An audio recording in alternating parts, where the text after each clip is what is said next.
Hello बच्चों, आज की क्लास में हम डिस्कस कर रहे हैं हमारी कक्षा 8 की गणित की वर्कशीट 11।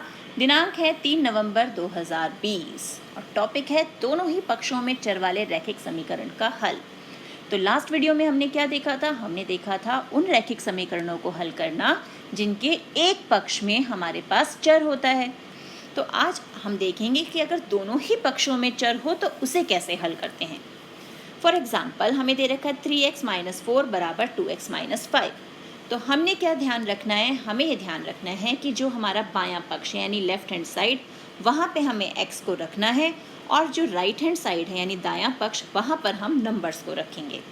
तो अब दाएं पक्ष में हमें 2x दिख रहा है, तो सबसे पहला काम हमें इस 2x को हटाना है। कैसे हटाएंगे? ये 2x जमा का है तो यहाँ पर हम 2x को माइनस कर देंगे और जो काम हम RHS में करेंगे वही हम लेफ्ट हैंड साइड में भी करेंगे, यानी दोनों ही पक्षों में से हमने 2x को हटा दिया। तो ये 2x और ये 2x तो कैंसिल हो गया और 3 में से 2 गया, 1x - 4 बराबर -5। अब यहाँ से हमें इस -4 को हटाना है, तो दोनों ही पक्षों में हम +4 ऐड कर देंगे। तो ऐड करते ही ये दोनों कैंसिल और -5 जमा 4 आ गया -1, यानी x बराबर आ गया -1। है ना आसान हल करना? अब देखते हैं प्रश्न 2। प्रश्न 2 में क्या है हमारे पास? 14 माइनस ब्रैकेट में 2x जमा 2 और यहाँ 2 × x + 2 और 4x उसमें ऐड करा हुआ है। तो सबसे पहला काम ब्रैकेट खोलना है।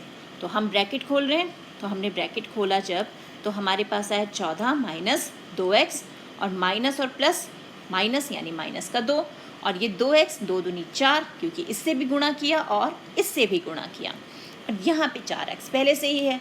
तो हमारे पास समीकरण आ गई 14 - 2x - 2 बराबर 2x + 4 = 4x। अब क्या काम है हमारा? पहले तो इन दोनों को ही हल कर लेते हैं। 14 में से 2 गए, 12 - 2x और ये 2x और 4x हो गए 6x + 4। अब यहाँ से हमें हटाना है x को, तो 6x हटाने के लिए दोनों ही पक्षों में हमने 6x को माइनस कर दिया। तो हमारे पास आ गया 12 - 8x बराबर 4। अब इस 12 को यहाँ से हटाएं, यानी दोनों ही पक्षों में 12 हमने माइनस कर दिया। तो हमारे पास आ गया -8x बराबर -8।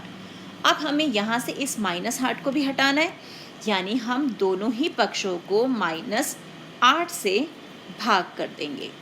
तो ये और ये तो कैंसिल हो गया, ये और ये कैंसिल हुआ, तो x का उत्तर आ गया 1। हो गया हमारा ये हल। अब देखते हैं प्रश्न 3। प्रश्न 3 4x + 3/2 बराबर 1/2x - 5। तो सबसे पहले तो बटे में से 2 हटाते हैं। तो 2 हटाने के लिए हमने दोनों ही पक्षों को 2 से गुणा कर दिया। 2 से गुणा करने पर हमारे पास समीकरण कुछ इस प्रकार से हो गई, यानी यहाँ 2 और 2 कैंसिल, ये और 2 कैंसिल, आ गई समीकरण ये। अब यहाँ से हमें 3 हटाना है, तो -3 दोनों ही पक्षों में, तो 8x आ गया x - 13 के बराबर। अब इस x को हटाना है, तो दोनों जगह -x कर दिया, तो यहाँ आया 7x बराबर -13। अब 7 को हटाना है, तो दोनों ही पक्षों को 7 से भाग कर दिया, तो हमारे पास क्या आ गया? 7 से 7 कैंसिल, x आ गया -13/7। और एक तरीका जो हम और सीख चुके हैं पहले ही, वो क्या है? हमारे चिन्हों की यूनिफॉर्म चेंज करना, यानी जब हम एक नंबर को या चर को एक पक्ष से दूसरे पक्ष में, यानी लेफ्ट हैंड साइड से राइट हैंड साइड में या राइट हैंड साइड से लेफ्ट हैंड साइड में ले जाते हैं, तो उनका चिन्ह बदल जाता है। यानी प्लस वाला चेंज हो जाता है माइनस में, माइनस चेंज होता है प्लस में, और गुणा बदल जाता है भाग में, और भाग बदल जाता है गुणा में। अब जैसे यही समीकरण है, हमारे पास समीकरण आई 8x + 3 बराबर x - 10। तो हमें x को यहाँ लाना है, सारे x लेफ्ट हैंड साइड पर और सारे नंबर राइट हैंड साइड पर। तो 8x, ये x जमा का है, यूनिफॉर्म चेंज कर दो, क्योंकि ये कौन सा पक्ष बदल रहा है? अपना स्कूल चेंज कर रहा है। स्कूल चेंज करते यूनिफॉर्म चेंज, ये आया माइनस का बन के। ये -10 यहाँ पर पहले से ही है, इसके स्कूल में कौन आ गया? 3 आ गया। 3 प्लस का था, तो यूनिफॉर्म चेंज होके वो हो गया -3। तो यहाँ आ गया 7x और ये हो गया -13। अब ये 7 यहाँ गुणा का है, तो यहाँ क्या बन के जाएगा? ये भाग का, क्योंकि हम इसकी यूनिफॉर्म चेंज कर रहे हैं गुणा से भाग में। तो उत्तर फिर से क्या आ गया? -13/7। 7। तो हम इन दोनों विधियों में से जो भी विधि हमें सरल लगे हम उसका प्रयोग कर सकते हैं प्रश्नों को हल करने के लिए। अब हमें करने हैं ये सवाल हल। तो देखें क्या क्या सवाल है हमारे पास। पहला है 3x जमा 5 बराबर 2x माइनस 8। तो कर दो यूनिफॉर्म चेंज, ये गया यहाँ और ये जाएगा यहाँ। तो 3x 2x प्लस का है तो क्या बन के आएगा माइनस का। 8 यहाँ पर है ही, 5 गया उसके पास तो वो बन के गया माइनस का। तो ये बचा x और 8 में से 5 गया 3। इसी प्रकार -4x तो यहाँ पर है ही, 3x को हम यहाँ ले आए, वो प्लस का था तो वो बन गया माइनस का। 6 यहाँ पर है, -6 वहाँ गया तो वो बन के गया प्लस का। तो ये हो गया -7x बराबर 12।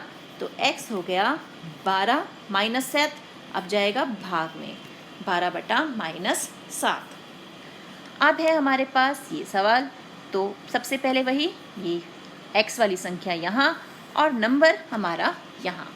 तो क्या मिलेगा हमें 3x माइनस 1 बटा 3x बराबर -7 माइनस 3 बटा 2।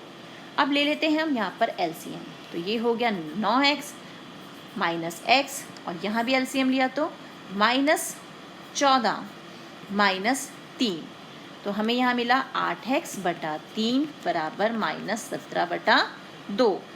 तो अब x का मान चाहिए तो x हो जाएगा -17 बटा 2 और इसका हमने ले लिया व्युत्क्रम यानी 3 बटा 8। इसको हल करके हमें क्या मिल जाएगा -51 बटा 16।